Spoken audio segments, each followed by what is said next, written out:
Queridos, Deus colocou uma palavra no meu coração para compartilhar com vocês, que está no livro de Atos dos Apóstolos, capítulo 2, verso de número 1 em diante. Atos dos Apóstolos, capítulo 2, e o verso de número 1. Ao cumprir-se o dia de Pentecostes, estavam todos reunidos no mesmo lugar. De repente, veio do céu um som como de um vento impetuoso, e encheu toda a casa onde estavam assentados, e apareceram distribuídas entre eles línguas como de fogo, as quais pousaram sobre cada um deles. Todos ficaram cheios do Espírito Santo e começaram a falar em outras línguas, segundo o Espírito lhes concedia que falassem. Verso de número 5: estavam morando em Jerusalém judeus, homens piedosos, vindos de todas as nações debaixo do céu. Assim, quando se fez ouvir aquela voz, afluiu a multidão, que foi tomada de perplexidade, porque cada um os ouvia falar na sua própria língua. Estavam atônitos e se admiravam, dizendo: vejam, não são galileus todos esses que aí estão falando? Então, como os ouvimos falar cada um em nossa própria língua materna? Somos pardos, medos, elamitas e os naturais da Mesopotâmia, Judeia, Capadócia, Ponto e Ásia, da Frígia, da Panfilha, do Egito e das regiões da Líbia, das imediações de Cirene e romanos que aqui residem, tanto judeus como prosélitos, cretenses e árabes. Como os ouvimos falar sobre as grandezas de Deus em nossas próprias línguas? Todos, atônitos e perplexos, perguntavam uns aos outros: o que será que isso quer dizer? Outros, porém, zombando, diziam: estão bêbados. Meus irmãos, esse texto é extraordinário. Aqui está o início da igreja cristã. A igreja cristã é inaugurada no dia de Pentecostes. Depois da ressurreição, Jesus ordenou aos discípulos que eles não se ausentassem de Jerusalém, até que do alto fossem revestidos do poder de Deus. Logo no início, em Atos dos Apóstolos, o livro que estamos lendo, no capítulo 1, e o verso de número 5, verso de número 4 e o 5, Jesus novamente enfatiza dizendo: não se afastem de Jerusalém, mas esperem a promessa do Pai, a qual vocês ouviram de mim. E o verso 5 ele disse: porque João na verdade batizou com água, mas vocês serão batizados com o Espírito Santo dentro de poucos dias. E diz a palavra do Senhor que no 40º dia Jesus foi assunto aos céus. Ele passou 40 dias com os apóstolos, convivendo com eles, se manifestando, ensinando a palavra. Mas passaram-se os 40 dias e Jesus foi para o céu, e os discípulos obedientes foram para Jerusalém. E diz a Bíblia que eles permaneceram juntos orando durante 10 dias, buscando a promessa que Jesus havia feito, o derramamento do Espírito Santo de Deus. E a palavra se cumpriu. No 10º dia, no dia de Pentecostes, que era realizada uma grande festa em Jerusalém. Nesta festa, segundo alguns historiadores, estavam presentes em Jerusalém mais de 50.000 judeus de todas as nações da terra, como nós lemos aqui. Pessoas que eram judeus ou prosélitos, que eram gentios convertidos ao judaísmo. Deus, ele é estratégico. Nesta grande festa, numa cidade lotada de pessoas das mais diversas nações, Deus resolveu inaugurar a igreja, derramando o Espírito Santo sobre os apóstolos que estavam orando. E era o 10º dia que eles estavam buscando a presença de Deus. E diz a palavra do Senhor, que aquele cenáculo, naquele lugar, eles receberam a promessa do Pai. O cenáculo era uma sala grande de jantar. Eu, quando estive em Israel, eu tive o privilégio de ir nesse local, que, segundo a tradição, dizem que é o local exato onde os discípulos receberam a promessa de Deus. É o 2º andar de uma casa. Segundo algumas pessoas, era a casa de João Marcos, o mesmo Marcos que escreveu o Evangelho de Marcos, que era sobrinho de Barnabé. A sua mãe, a sua família tinha uma casa em Jerusalém, e eles abrigaram Jesus para realizar a última ceia, e também lá os discípulos permaneceram como tendo o seu quartel-general ali em Jerusalém e buscando a presença de Deus. O que é tremendo, amados, é que os discípulos entenderam a ordem de Jesus, e não somente obedeceram a ordem, mas eles entenderam o propósito pelo qual eles não podiam sair de Jerusalém até que recebessem o poder do Espírito Santo. Aqueles discípulos que fugiram da crucificação, que se esconderam, que tiveram medo, como Pedro, que negou Jesus 3 vezes antes que o galo cantasse. Aqueles discípulos incrédulos, temerosos, que não creram na ressurreição, fracos, esses discípulos que eram considerados iletrados, estes discípulos, eles são pessoas diferentes, totalmente diferentes, depois que recebem o poder do Espírito Santo de Deus. Por que era imperioso que eles não se ausentassem de Jerusalém até que recebesse o poder do Espírito Santo? Porque, queridos, a obra de Deus na terra, ela é uma obra sobrenatural. A obra de Deus na terra é formada por homens e mulheres, como eu e você, crianças, adolescentes, jovens, casados, solteiros, idosos. Mas na verdade, a obra de Deus é feita por homens, não de acordo com a capacidade física, moral ou intelectual, nossa ou de qualquer pessoa. Quando somos chamados por Deus para realizar a sua obra, Deus está olhando para a nossa disponibilidade, para a nossa voluntariedade, mas Deus não está dependendo daquilo que nós somos ou daquilo que nós temos. Deus está chamando pessoas fracas, humildes, até mesmo desprezadas, sem reconhecimento, mas quando você diz: Senhor, aqui estou, como um vaso de barro, aqui estou eu, Senhor, usa-me segundo a tua vontade. Aí sabe o que acontece?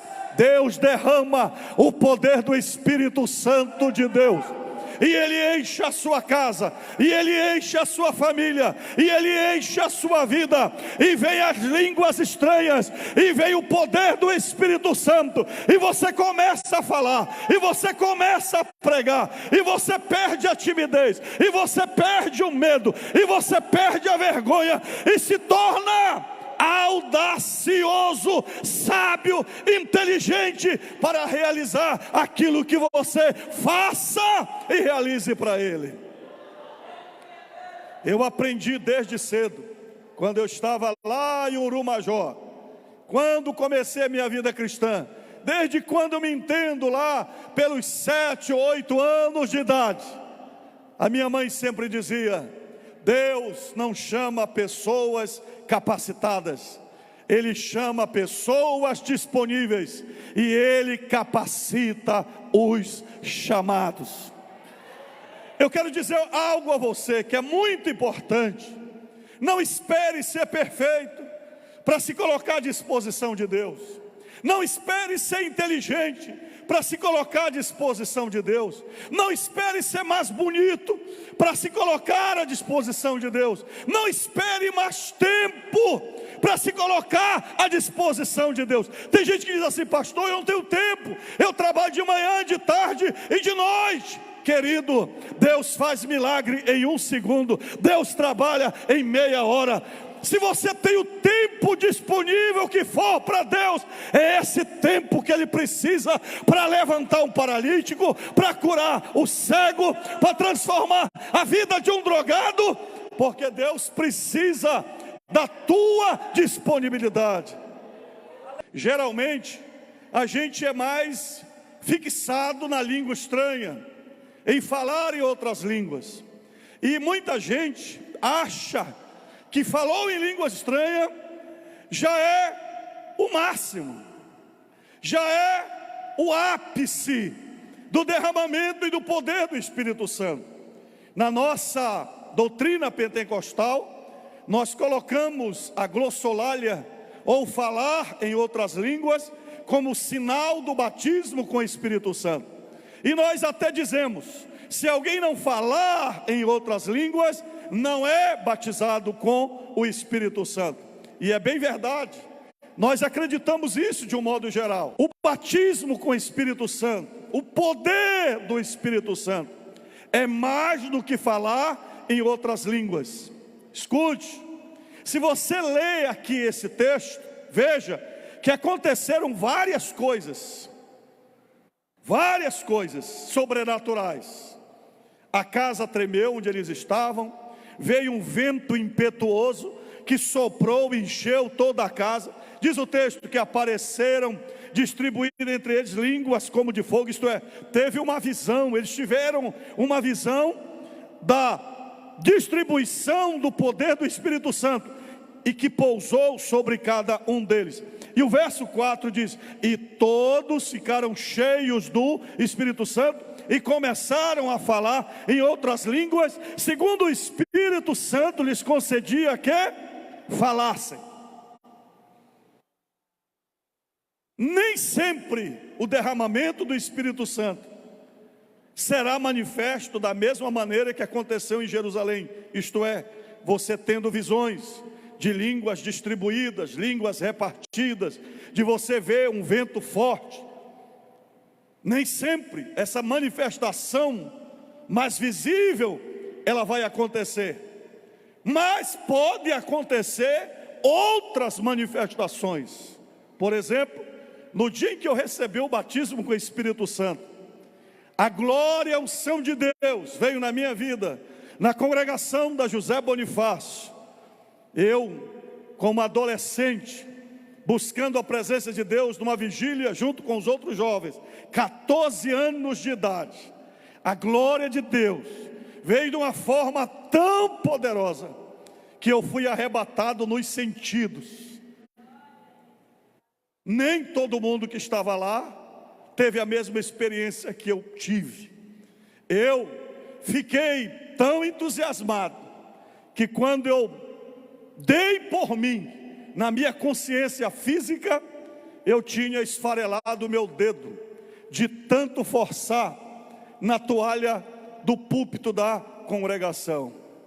Escute uma coisa, eu tenho visto pessoas que caem, pessoas que também são arrebatadas, pessoas que pulam, que dançam, pessoas que celebram como o pastor Álvaro fez. Mas eu já vi muita gente sendo batizada e recebendo o poder do Espírito Santo, que não pula, que não corre, que não fala nada, mas ele fica quietinho no canto, parece que está recebendo uma brisa forte, e a glória e a presença de Deus está vindo na vida dele.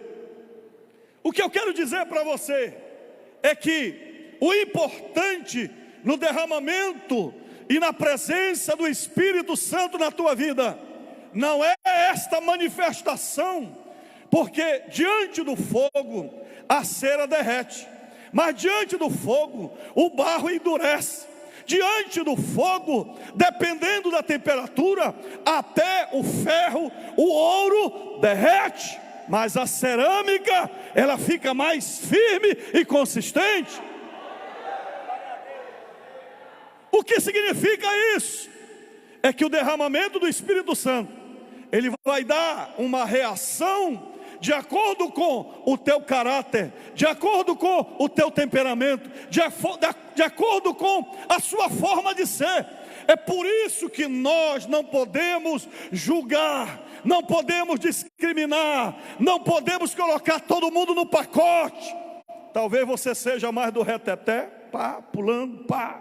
Talvez você seja mais quieto, mas eu quero dizer uma coisa: não importa, como diz o pastor Spurgeon, se você é do tipo trovão, ou se você é do tipo neblina, mas quando você recebe o poder e a unção do Espírito Santo, há algo igual para todo mundo. O que é? É que tem água, vai cair água, vai chover, vai irrigar a terra. A tua vida não será mais a mesma, mas vai se cumprir o que Jesus disse: quem ouve a minha palavra e crê naquele que me enviou, do seu interior correrão rios de águas vivas, e você vai ficar cheio do Espírito Santo.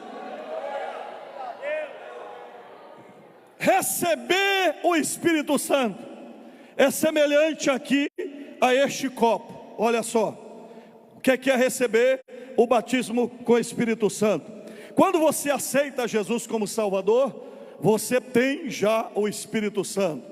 Efésios capítulo 1 e o verso 13 diz: do qual vós também, tendo ouvido a palavra da verdade, tendo ouvido a palavra de Deus e tendo nele crido, fostes selados com o Espírito Santo da promessa.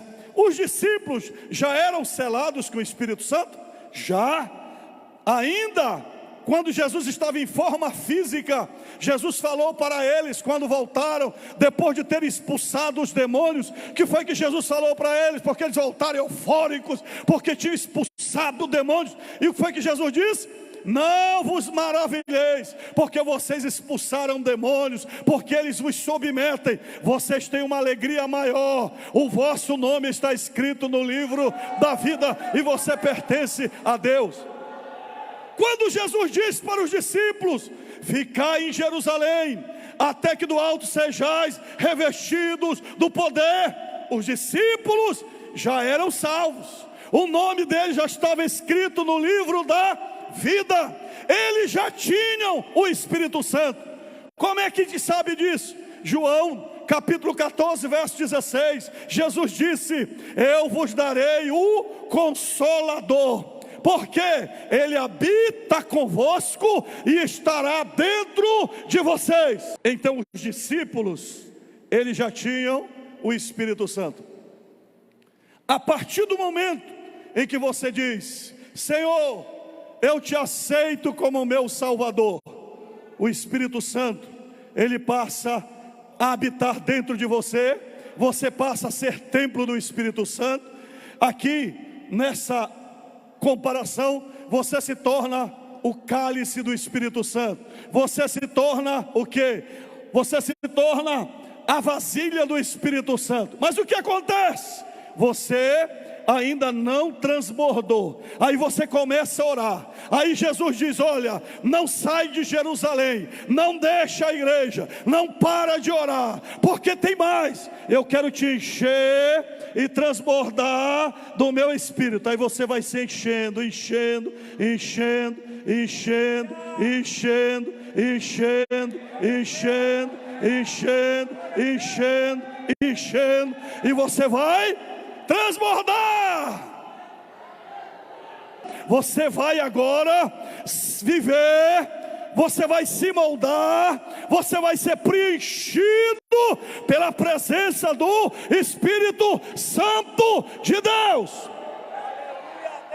Onde havia medo, onde havia vergonha, onde havia fraqueza, onde havia temor, onde havia qualquer sentimento e complexo de inferioridade, quando o Espírito vai te enchendo, tudo isso vai sendo preenchido e você começa a ser cheio do Espírito Santo. É o pé cheio do Espírito Santo, é a mão cheia do Espírito Santo, é o ouvido cheio do Espírito Santo, é o olho cheio do Espírito Santo, é o coração cheio do Espírito Santo. Você abre a boca cheio do Espírito Santo, você vai sonhar sonho cheio do Espírito Santo, você começa a transbordar em tudo que você faz da presença do Espírito Santo. Você vai casar cheio do Espírito Santo, vai gerar filho cheio do Espírito Santo, vai trabalhar cheio do Espírito Santo, vai pregar cheio do Espírito Santo.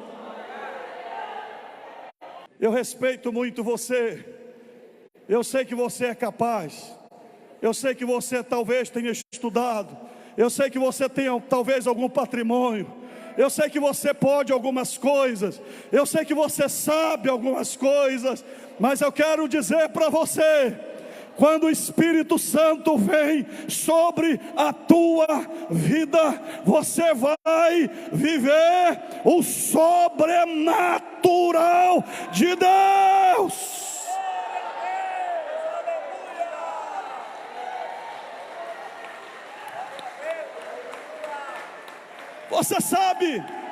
Você sabe o que é viver o sobrenatural de Deus?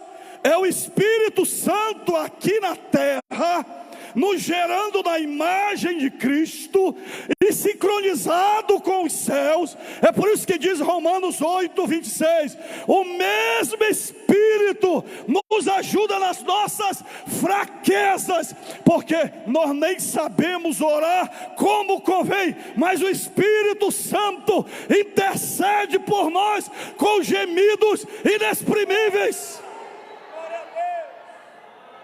Escute, cheio do Espírito Santo, quando você mexe o teu pé, é o pé de Deus se movendo com você. Cheio do Espírito Santo, quando você movimenta as suas mãos, é as mãos do Espírito Santo e de Deus se movendo com você. Quando você fala, é a voz de Deus saindo através da tua boca. Joel 2:28 diz, e há de ser que nos últimos dias eu derramarei do meu Espírito sobre toda carne. Repita comigo, toda carne, toda carne. Vossos filhos e vossas filhas profetizarão, vossos jovens terão visões, e vossos velhos sonharão, isto é, toda faixa etária, não importa se é criança, não importa se é jovem, não importa se é adolescente, não importa se é casado, se é solteiro, se é velho, não importa, mas é a glória de Deus vindo na tua vida. Escute, volte aqui para o texto. Quando eles começaram a falar em outras línguas, o texto diz que toda aquela multidão de 50 mil pessoas aproximadamente de Jerusalém, eles pararam a festa, mudou o foco da festa, dos sacrifícios, e eles se voltaram para aquela casa comum, para aquela cozinha ou sala de jantar. O barulho, a glória, o poder, a unção. Sabe, querido, não importa onde você está. Às vezes nós estamos procurando o melhor templo para ocupar o lugar. Às vezes nós queremos a melhor função para aparecer. Aliás, nós perguntamos quantas pessoas vai estar lá no culto para eu pregar. Não te preocupa com isso. Você tem que se colocar à disposição do Espírito Santo. É Ele que vai te usar. É Deus que tem um propósito. É Ele que sabe por que te chamou, porque Ele te colocou naquela congregação que não tem ninguém, ou que está começando agora. Deus tem um propósito, porque a unção do Espírito Santo, ela não vem para satisfazer os meus prazeres. É aí que muita gente se engana. As pessoas pensam que podem manipular o poder do Espírito Santo. E hoje a gente percebe que há um exibicionismo. Eu sou cheio do Espírito Santo para falar melhor, para aparecer mais, para realizar coisas que vão me dar ibope. Para que Deus te dá unção? Para que Deus te adorna? Para que Deus te dá poder e autoridade? Não é para promover a tua glória, é para promover a glória de Deus. Diga assim: Senhor, eu quero a tua unção, eu quero o teu poder na minha vida, não para eu aparecer, não para que o meu nome cresça, mas eu quero louvar, eu quero cantar, eu quero pregar, eu quero evangelizar, para que eu desapareça e o teu nome seja glorificado.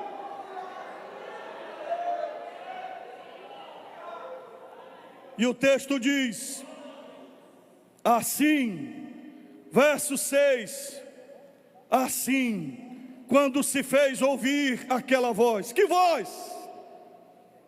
A voz do Espírito, através deles, a unção que estava na vida deles.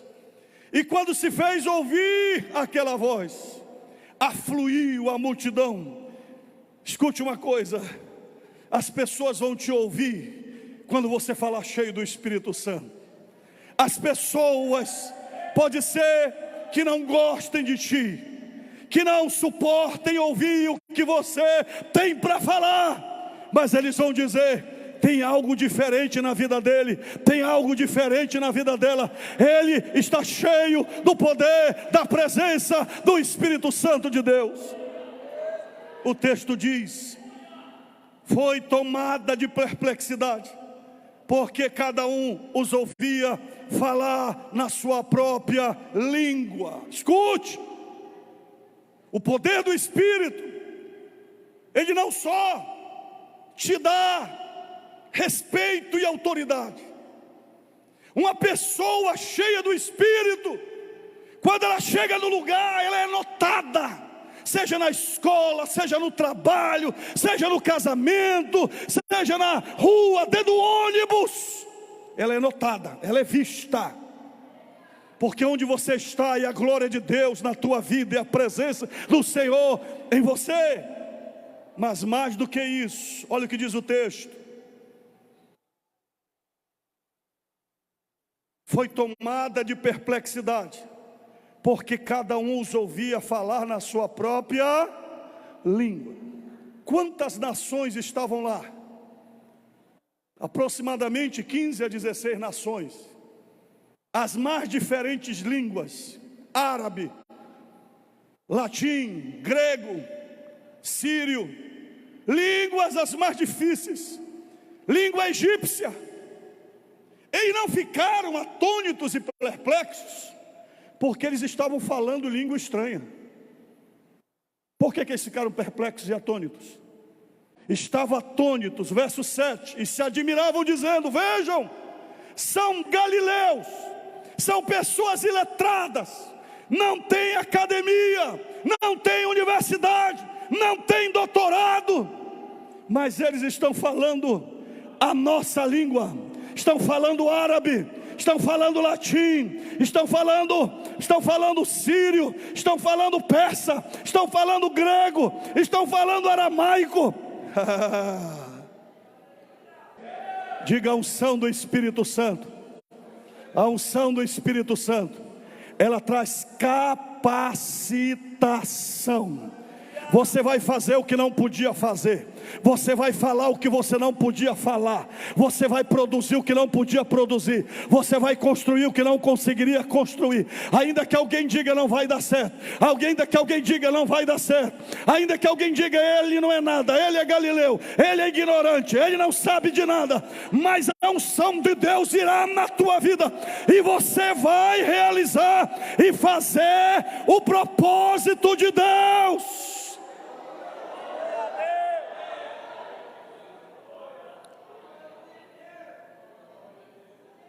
O verso de número 11 diz assim: como os ouvimos falar sobre a grandeza de Deus em nossa própria língua.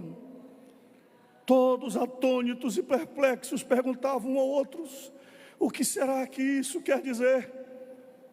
Outros vão zombar. Escute uma coisa: haverá duas reações sobre o poder do Espírito Santo na tua vida. Duas. Primeira é que você vai alcançar aqueles que Deus quer que você alcance, porque eles virão e ouvirão você falar a linguagem deles, a grandeza de Deus. Você não vai falar a grandeza da Assembleia de Deus, você não vai falar a grandeza sua, você vai falar a grandeza de Deus. Diga assim: cheio do Espírito. As pessoas não têm que saber quem eu sou, as pessoas têm que saber quem Deus é. Deus é grande. Deus é grande, a grandeza de Deus. A marca de alguém cheio do Espírito Santo é que por onde ele passa, as pessoas saberão a pequenez dele e saberão a grandeza de Deus. Grandeza de Deus, grandeza de Deus, grandeza de Deus, grandeza de Deus. Convém que ele cresça e eu diminua. Convém que ele cresça e eu desapareça. Convém que ele cresça.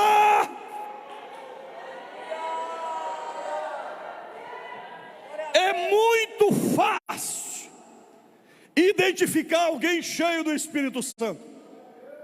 Ele nunca chama a glória para ele, porque alguém cheio do Espírito Santo, ele deixa uma marca. O pregador está indo embora, mas você foi identificado com a grandeza de Deus. A partir de hoje é tu e Deus. Tu pode orar como eu oro, tu pode receber como eu recebo.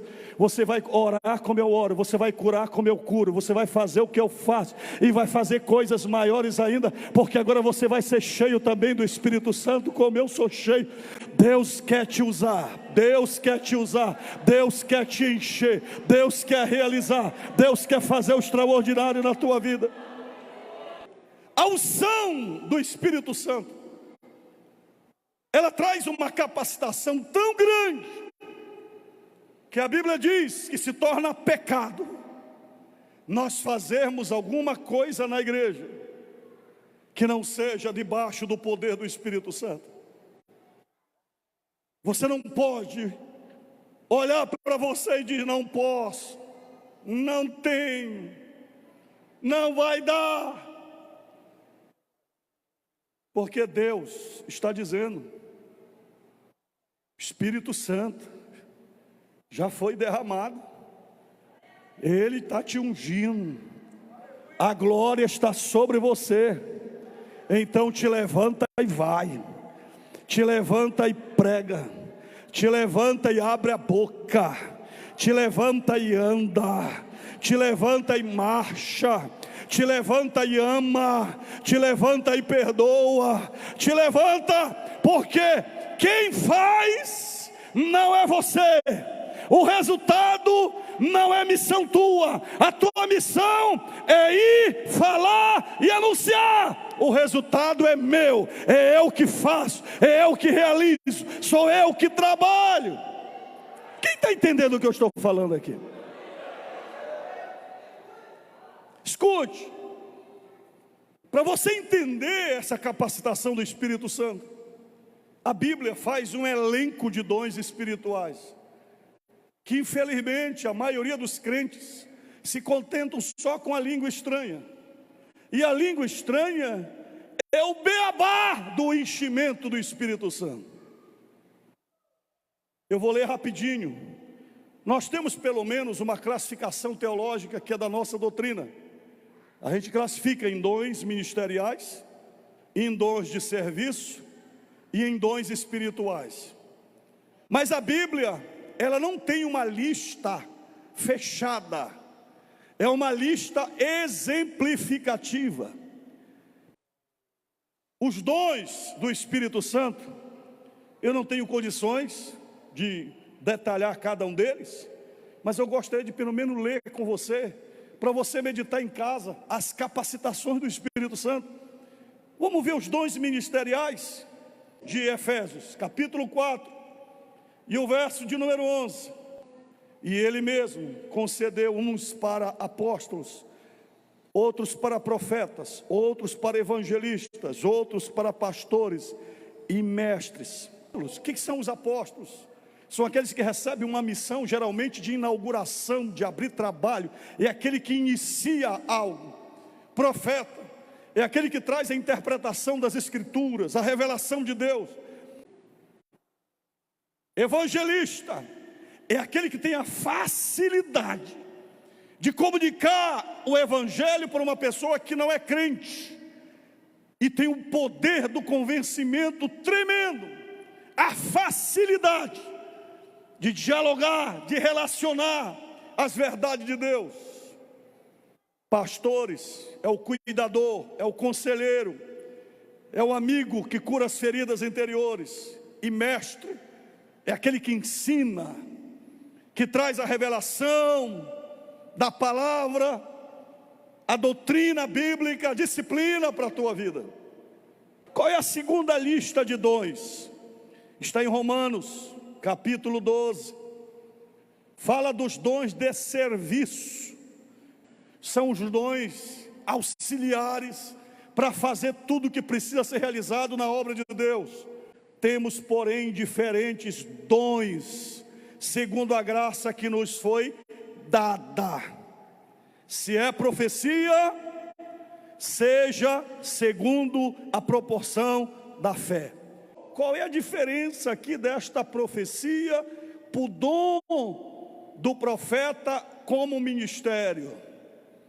Porque o dom como ministério, ele é permanente. Porque você é marcado por Deus com dom ministerial. E ainda que você se cale, há um fogo que queima dentro do teu coração. Aqui o dom de serviço é qualquer pessoa, em qualquer momento, de acordo com a vontade do Espírito Santo, ele usar alguém temporariamente com um dom profético. Uma hora em que você precisa, não tem ninguém para te auxiliar, Deus usa qualquer pessoa e coloca na boca desta pessoa uma palavra profética para te dar. Se é ministério, dediquemo-nos ao ministério. O que é ministério aqui? É serviço, é trabalho, é diaconia. Irmãos que não medem esforços, e geralmente o irmão que ajuda, ele ajuda em todas as áreas, porque ele não sabe dizer não para Deus. É o dom do ministério. Outro, o dom do ensino. O que ensina, dedique-se ao ensino. Aqui é a pedagogia. É o irmão que tem a facilidade de ministrar a palavra, de ensinar, de compartilhar o ensino de Cristo. Olha o que diz o texto: o que exorta, faça-o com dedicação. O dom de exortar, literalmente, é colocar fogo. É o irmão que sabe atear fogo em quem está preguiçoso, parado, desanimado. Quando aquele irmão chega, ele tem o dom da exortação. Ninguém fica parado do lado dele. Vamos lá, irmão, vamos trabalhar para Jesus. Vamos lá, irmão, vai dar certo. Tem sempre uma palavra positiva, tem sempre um sorriso nos lábios, tem sempre uma palavra de encorajamento. É o dom da exortação. É a pessoa que tem fogo para ela e para os outros. Dom da exortação. O que é que diz o texto? Dom de contribuir. Olha o que diz o texto: o que contribui com generosidade. O que é o dom da contribuição? É o irmão que recebe de Deus a capacidade para gerar recursos, e ele tem uma facilidade de ofertar e contribuir, e quanto mais ele oferta, parece que ele tem um canal com Deus diferente do seu canal. Quanto mais ele oferta, mais ele contribui, mais Deus dá para ele, e nada falta para ele, e ele contribui mais. Outro dom, o que preside com zelo. Aqui é liderança, é o espírito de ir na frente, de saber o caminho. É aquele que sobe a montanha primeiro, é aquele que não espera o povo ir, ele já está indo e está puxando. É o espírito da liderança. Mas recebeu o Espírito Santo, ele se torna um líder natural e sobrenatural, porque Deus o capacita para guiar o povo, para liderar não só a sua vida, mas a sua família e empreendimentos. Por último, o texto fala: quem exerce misericórdia com alegria. O que é o dom da misericórdia? É aquele irmão que tem um coração tão grande que ele não consegue ir embora para casa enquanto ele não encontrar solução para a pessoa que está necessitada. Você conhece gente assim? Que está sempre preocupado com a cesta básica, sempre preocupada com alguém que está no hospital, sempre visitando alguém que carece da sua visita. Arde um amor no seu coração de maneira diferente dos outros. É o dom da misericórdia. Misericórdia significa colocar o coração na miséria do outro. E por último, 1 Coríntios capítulo 12, verso 1, diz assim: irmãos, não quero que vocês estejam desinformados a respeito dos dons espirituais. Verso de número 3, por isso, quero que entendam que ninguém que fala pelo Espírito de Deus afirma anátema, Jesus. Por outro lado, ninguém pode dizer Senhor Jesus, senão pelo Espírito Santo. O que é que a Bíblia está instruindo? Que ninguém que tem os dons espirituais utiliza esses dons contra o reino de Deus, para mentir, para pecar, para se prostituir, para enganar pessoas, para roubar. Se você sabe de fatos relacionados a esses, e hoje está na moda adivinhar CPF, adivinhar identidade, e tem gente que lota as igrejas. Os dons do Espírito Santo não foram dados para fazer espetáculo para ninguém. Olha o que diz o texto, verso 4: ora, os dons são diversos, mas o Espírito é o mesmo. E também há diversidade nos serviços, mas o Senhor é o mesmo. E há diversidade nas realizações, mas o mesmo Deus é quem opera tudo e em todos. O Espírito é o mesmo, o Senhor é o mesmo, e Deus é o mesmo. O que é que ele está dizendo? Que não pode haver bagunça e nem desordem na manifestação do Espírito Santo, porque o Espírito é o mesmo, o Senhor é o mesmo e Deus é o mesmo. Ele fala nos 9 dons. Esses dons aqui são chamados em dons de manifestação, porque são dons que Deus usa para manifestar sua glória de uma forma sobrenatural e extraordinária. E geralmente são dons que, quando se manifestam, eles causam o impacto da glória de Deus, tipo uma pedra caindo dentro de um lago. Verso número 8: porque a um é dado mediante o Espírito a palavra da sabedoria, a outro, segundo o mesmo Espírito, a palavra do conhecimento. Qual é a diferença entre a palavra da sabedoria e a palavra do conhecimento? Observe que não são dons permanentes, são manifestações. Deus usa alguém para te trazer uma palavra de sabedoria, que às vezes pode ser uma pessoa ignorante no aspecto de instrução, mas você está precisando de uma palavra de sabedoria. Então Deus compartilha da sua sabedoria ou do seu conhecimento com você através daquela pessoa.